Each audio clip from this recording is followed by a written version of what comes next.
just look at the single event itself. Yeah, and you have how the scaling physics. We recoil from the other object. So we call this kind of a physics called underlying event.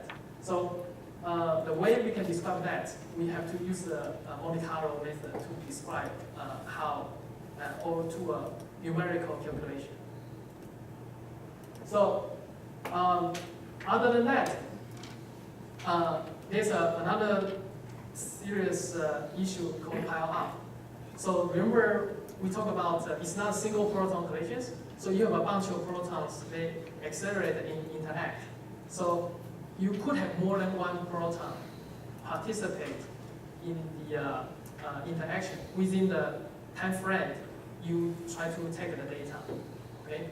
So currently at ATV Large Hadron Collider, we take a snapshot of the event of interesting interaction every 50 nanoseconds. So within those 50 nanoseconds, in average, you have 20 to 30 events, 20 to 30 proton interaction within those 50 nanosecond time frame. So if now we try to see how the full event looks like.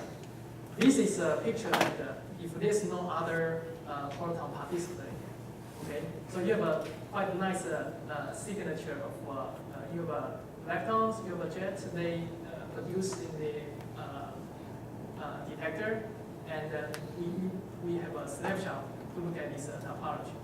But if you add the realistic situation that you have other particles show up, so this is the events that now we talk about. So the challenge of Hadron Collider physics is how you could resolve the interesting physics from this busy event. And even severe, I mentioned that at ATV we have a roughly average of 20 to 30 events before we shut down the Large Hadron Collider. In 2015, when we start the machine with a higher luminosity, that also means you also increase the probability to have a multiple proton interaction per event crossing. And we have to face the situation that we need to deal with 200 events in average when we reach the design luminosity. Okay? Right. So this basically completes the Hadron Collider physics I want to introduce to you. Also the challenge and also what exactly when you try to calculate the physics for or design your phenomenology theory and your theory model, want to convert to some realistic test we experiment can do, you have to consider all those factors, right? So before we go for lunch, I think maybe I should 3 minutes, right?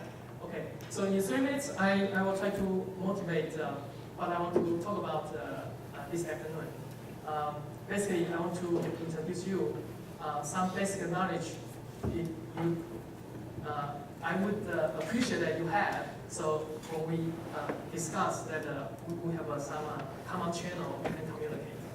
So this is a detailed introduction. I have to give the credit to Daniela. So she have a really beautiful slide. Yeah, so this is a typical experimental talk. We sometimes prepare a lot of beautiful pictures. Yeah, but it's also a little bit busy. So I will try my best to explain to you some key things. So basically, this is actually what you are interested in, which is you have some differential cross-section prediction as a function of, for example, T-bar mass in this case. And you multiply by the luminosity, so you have a event yield prediction. So you have some nice spectrum, and you have thermal prediction. You want to see if you see something new here. Okay, but all this picture actually comes from this kind of complicated stuff. Yeah, so a lot of busy thing here, and I call it some kind of electron jet that might make sense to you. And other than this, there are also something called white noise inside the detector that we have to deal with. So what I'm going to do this afternoon is to introduce a basic object here, and also try to give you a picture about how we can understand the model using this object. All right, thank you.